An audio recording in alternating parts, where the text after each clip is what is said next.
Olá, este programa de treinamento foi desenvolvido para atender ao incremento de componentes e sistemas nos veículos atuais.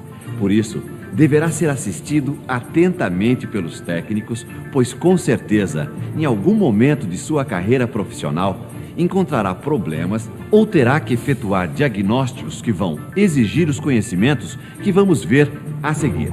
Quem vai nos auxiliar para entender bem os fundamentos da ciência é o professor Gouveia. Oi. Ô professor, como vai? Como tudo vai, bem? Durval? Olá, pessoal, tudo bem?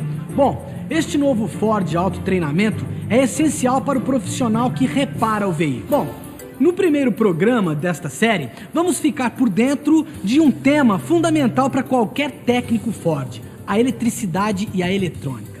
Entre várias formas de energia, ela é uma das mais utilizadas pelo homem. Veja só, os fenômenos que envolvem a eletricidade e a eletrônica, que nos parecem tão naturais quando acendemos a luz ou mesmo quando usamos um liquidificador, não são tão simples de explicar.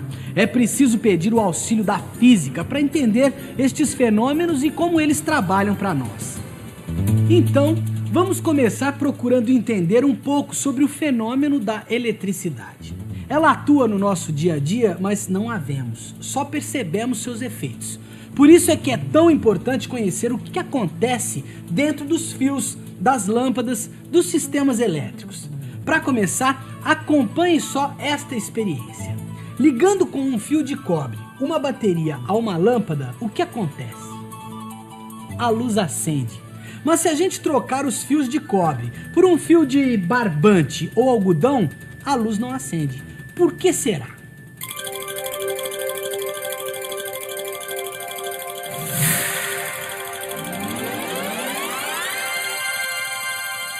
Em eletricidade, o que é invisível aos olhos, a ciência pode explicar. Para se entender o que acontece lá dentro, precisamos compreender mais sobre a estrutura da matéria. Afinal, tudo que existe é composto de matéria. Veja só. O homem, os animais, a terra, o ar, tudo é feito de átomos que, agrupados, chamamos de moléculas. Como exemplo mais conhecido, temos a molécula da água, que é formada por 2 átomos de hidrogênio e um de oxigênio. É a famosa fórmula H2O. Os átomos são compostos por um núcleo contendo prótons e nêutrons, e na sua órbita estão os elétrons. Os prótons possuem carga positiva e os elétrons possuem carga negativa. Cargas opostas se atraem, cargas iguais se repelem. Só para comparar o efeito de atração que existe entre eles, podemos usar o exemplo do ímã. Veja que no ímã, os polos sul e norte se atraem. Mas afinal, por que o fio de cobre permite a passagem de energia e o de barbante não? Alguns materiais, como o cobre, por exemplo, possuem um único elétron na sua órbita mais externa e é chamado de elétron livre.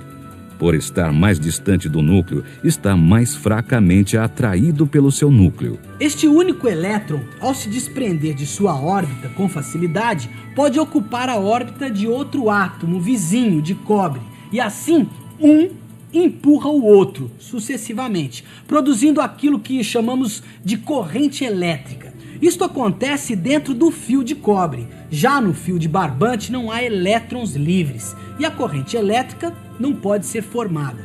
A explicação disso é muito simples. O cobre possui elétrons livres, por isso o cobre é um material condutor.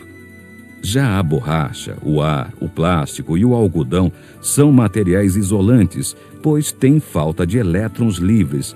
Daí não circula a corrente elétrica, ou circula muito pouco. Observem que quando a órbita de um átomo não possui elétrons livres, estes não saem de sua posição, pois são estáveis. A corrente d'água é fácil de medir. Basta saber quantos litros passam num determinado tempo pelo cano. Correto. Agora, e a corrente elétrica? É possível medir? Claro. Olha só, hoje em dia todas as funções estão reunidas num único aparelho chamado multímetro. Para efeito didático, usaremos aparelhos convencionais. Para medir a corrente elétrica, temos um equipamento específico para isso, o amperímetro. O ampere é a unidade de medida de corrente. Veja como funciona. Interrompemos o circuito e instalamos o amperímetro em série no circuito a ser medido. Quando a corrente circula novamente, o aparelho indica a medida em amperes. É assim que a gente sabe a quantidade de energia elétrica que passa pelo fio? Exatamente, é sim. Estamos, na verdade, medindo a quantidade de elétrons que circulam num dado momento.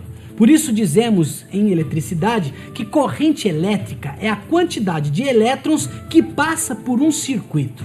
Agora veja como se movimenta a corrente elétrica em materiais diferentes. A condução de corrente elétrica varia de acordo com cada material. Uns são mais condutivos que os outros. Lembrando do cano onde passa a água, temos canos mais finos e mais grossos. Os materiais condutores se comportam como os canos grossos, permitem a passagem de corrente elétrica. Os menos condutores, por sua vez, dificultam a passagem da corrente elétrica. É muito fácil medir